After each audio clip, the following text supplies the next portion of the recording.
দেশের মানুষ জেনে গেছে মোদি দাদু চিটিংবাজ। স্লোগানে উত্তাল ভারত, মোদি হটাও, ভারত বাঁচাও। নিজ দেশের অর্থনীতির টালমাটাল অবস্থায় পার্শ্ববর্তী দেশগুলোর সাথে সম্পর্ক খারাপ করার যুদ্ধে জড়ানোই খেপেছেন ভারতীয় সাধারণ নাগরিকরা। মোদি আর তার দল বিজেপির উপর চড়াও হয়েছেন এবার দেশটির হিন্দু ধর্মাবলম্বী জনসাধারণ। এমনকি বিজেপির অনেক নেতাকর্মী এখন মোদি হটাও আন্দোলনের নেতৃত্ব দিচ্ছেন।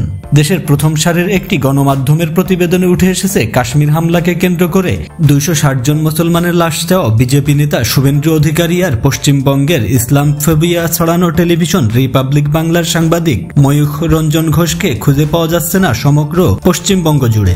ইতিমধ্যে জনতার হাতে মার খেয়ে তারা পালিয়েছেন বলে জানা যাচ্ছে বিভিন্ন সূত্রে। প্রতিবেদনে আরও উঠে এসেছে বাংলাদেশিদের কাছে মলম বিক্রেতা উপাধি পাওয়া ময়ূখ রঞ্জনকে রীতিমতো গণধোলাই দিয়ে কলকাতা ছাড়া করেছেন সে দেশের হিন্দু নাগরিকরাই।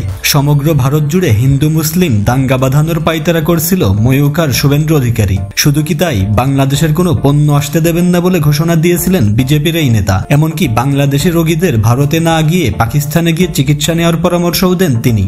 এসবের পর বাংলাদেশিদের ভারতে যাওয়া বন্ধ হয়ে গেলে বিপাকে পড়ে এখন না খেয়ে মরার দশা পশ্চিমবঙ্গের ব্যবসায়ীদের। কলকাতার সব ব্যবসায়ীরা এবার একজোট হয়ে হামলে পড়েছে মুসলমানদের 260টি লাশ চাওয়া শুভেন্দুর উপর। আর মলম বিক্রেতা সাংবাদিক ময়ূখ রঞ্জন তো ফ্যাসিস্ট হাসিনা ভারতে পালানোর পর থেকেই প্রপাগান্ডা ছড়ানোতে ব্যস্ত ছিল। বাংলাদেশ নিয়ে কটাক্ষ না করলে আর আবল তাবল সব মিথ্যা না ছাড়ালে তার যেন চলেই না। দেউলিয়া হচ্ছে বাংলাদেশ, পদ্মাপাড়ে ভয়াবহ খাদ্য সংকট তৈরি হবে। বাংলাদেশের মানুষ রাস্তায় নামবেন একটাই দাবিতে, ভাত দাও, ভাত দে, ভাত দে, গরম ভাত দে। বাংলাদেশের এই মুহূর্তের ভয়ঙ্কর অবস্থা এবং সেই অবস্থা থেকে ভারত ছাড়া বোধহয় কেউ বাঁচতে পারবে না। আমার তো মনে হয় এই মুহূর্তে উচিত ভারত সরকারের কম্প্যাশনেট গ্রাউন্ডে বিনা পয়সার এই আমাদের 2 টাকার চাল যেগুলো আমাদের গুদামে পড়ে থাকে সেগুলো পেট্রাপোল দিয়ে বাংলাদেশে পাঠিয়ে দেওয়া। জানা যায় পাকিস্তানের সাথে যুদ্ধ বাঁধাতে ময়ূখ আর শুভেন্দুর উস্কানির জন্য তাদের উপর খেপেছে সাধারণ আমজনতা। এক পর্যায়ে তাদের গণধোলাই দিয়ে এলাকা ছাড়া করেন ভারতীয় নাগরিকরা। তো বন্ধুরা, ভিডিওটি নিয়ে আপনাদের মন্তব্য কি জানিয়ে দিন কমেন্ট বক্সে।